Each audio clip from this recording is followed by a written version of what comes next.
Saudara-saudari sanak keluarga yang terkasih, selamat pagi semuanya.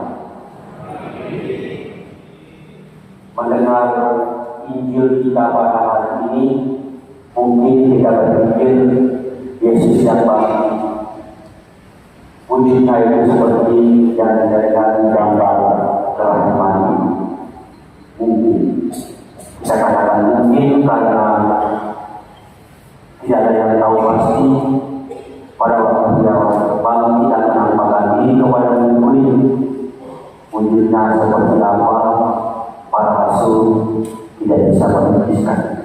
Mungkin dia tunggu waktunya, kalau wujud dia yang baru itu dia perlihatkan kepada sangka iman ilahi. Ini adalah gambar yang diminta oleh Yesus, yang dilukis dengan tangan sendiri oleh Pausania. Nanti baru para seniman kemudian mencoba untuk menerjemahkan apa yang dimaksudkan oleh Yesus dan yang dipesannya kepada sahabat Pausania. Ini gambar Yesus yang bangkit. Begitulah kata Pausania, begitulah Yesus yang bangkit, yang menampakkan diri, menegaskan hal ini. Tangan-tangannya itu seperti sedang berdiri, dan tangan kiri itu berada pada daerah dada. Di sana ada lambung. Bagian yang satu itu mengalir seperti ada cahaya yang berwarna merah. Pada waktu dia menampakkan diri kepada Santa Faustina, dia mengatakan merah ini adalah darah. Dari darah inilah sakramen Ekaristi itu. Di sebelah yang lain ada cahaya yang berwarna putih. Dan pada waktu bangkit yang dia menampakkan diri kepada Santa Faustina, dia mengatakan putih ini adalah lambang air. Darinya mengalir sakramen-sakramen yang lain, khususnya sakramen baptisan, permandian, dan juga sakramen tobat. Lalu Yesus sendiri meminta agar Santa Faustina menulis kata-kata di bawah gambar itu, Yesus upang Tuhan, dalam bahasa Polandia, yang berarti Yesus, saya percaya kepadamu. Yesus, saya berharap kepadamu. Yesus, engkaulah andalanku. Perhatikan gambar kaki Yesus sepertinya tidak menyentuh tanah. Ini menunjukkan Yesus yang sudah mengalami kemuliaan Paskah. Mungkin dengan gambar, dengan wujud seperti ini, dia datang dan menampakkan diri kepada murid-muridnya sambil mengatakan damai bagi kamu semua. Maka banyak orang tidak usah jauh-jauh. Beberapa hari selama hari-hari novena kerahiman ilahi, ada umat yang mengatakan ketika dia melihat gambar ini, gambar ini kelihatannya di tengah saja yang menyala, tetapi pada hari Jumat ada yang melihat di bingkai seluruh di dalam gambar itu bercahaya. Lalu dia mengatakan hatinya itu damai, hatinya itu penuh dengan ketenangan, hatinya itu diliputi dengan kegembiraan dan sukacita yang tidak bisa diukur dengan apapun. Benar, pesan Yesus itu pada pesta kerahiman ilahi minggu kedua Paskah, tolong sampaikan kepada imam-imam supaya mereka memperlihatkan gambar kerahiman itu kepada seluruh umat, supaya kerahiman itu mengalir dalam seluruh umat.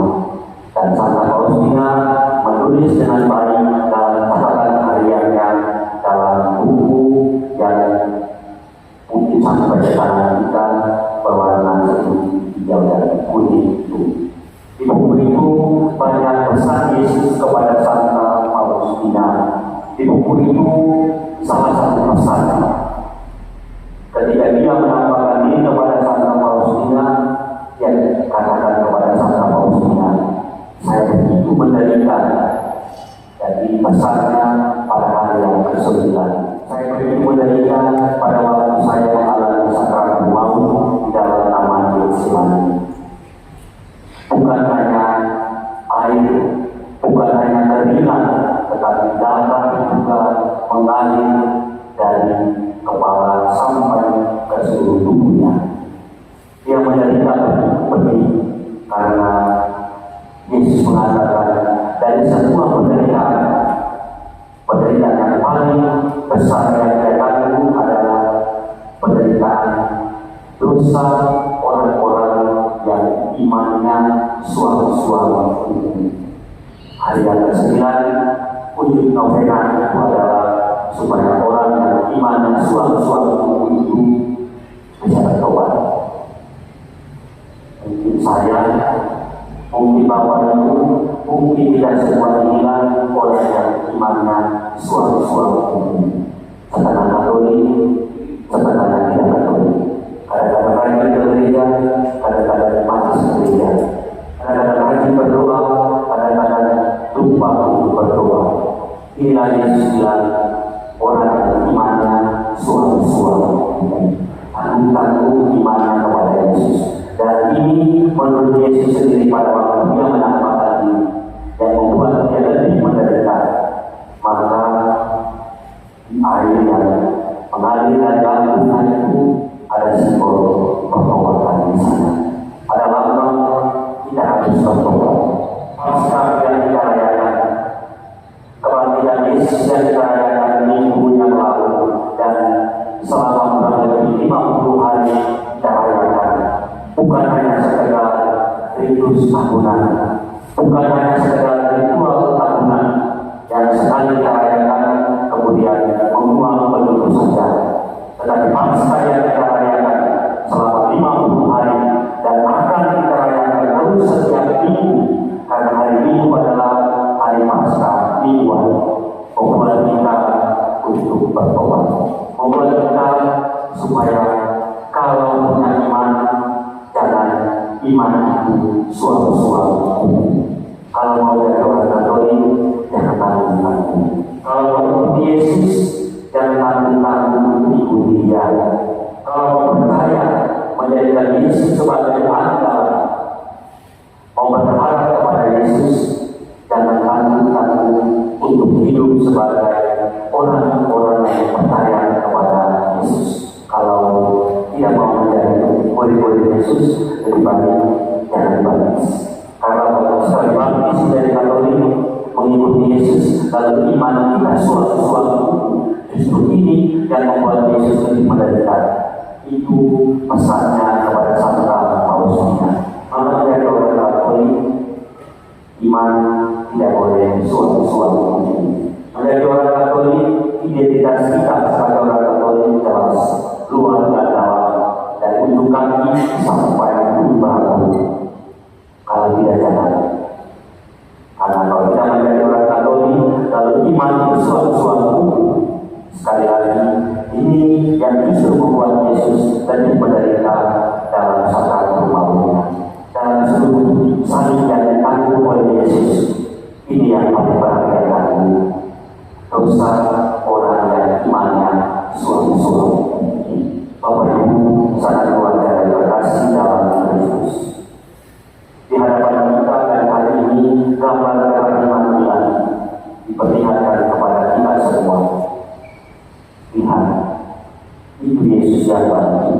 Lihat, dari lambungnya mengalir air yang melambangkan pembaptisan kita. Lihat, dari lambungnya mengalir air yang menyucikan kita dari dosa lewat sakramen tobat. Lihat, dari lambungnya mengalir darah, lambang baptis dan tobat, membuat kita bersih dari dosa, dan dengan itu kita punya hati siap untuk menanggung Ekaristi. Maka sakramen ini lahir dari lambung Yesus dari kita karena dosa-dosa kita. Semoga kita semua yang pada hari ini memperlakukan secara istimewa gambar kerahiman Yesus ini. Semoga kita semua yang melihatnya memandangnya bukan dengan mata, tetapi dengan iman. Dari hati kita juga mengalir kerahiman itu, mengalir balas kasihan itu, agar hidup kita menjadi orang-orang yang penuh dengan balas kasihan.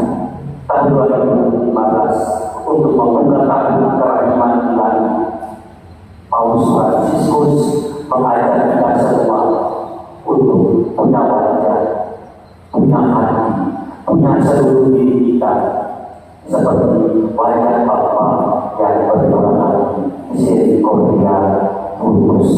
Dan untuk menutup tahun kerahiman itu di tahun 2016 yang mengatakan dalam dokumennya, semoga semua umat yang merayakan kerahiman ilahi punya hati yang berbelas kasih dalam penderitaan.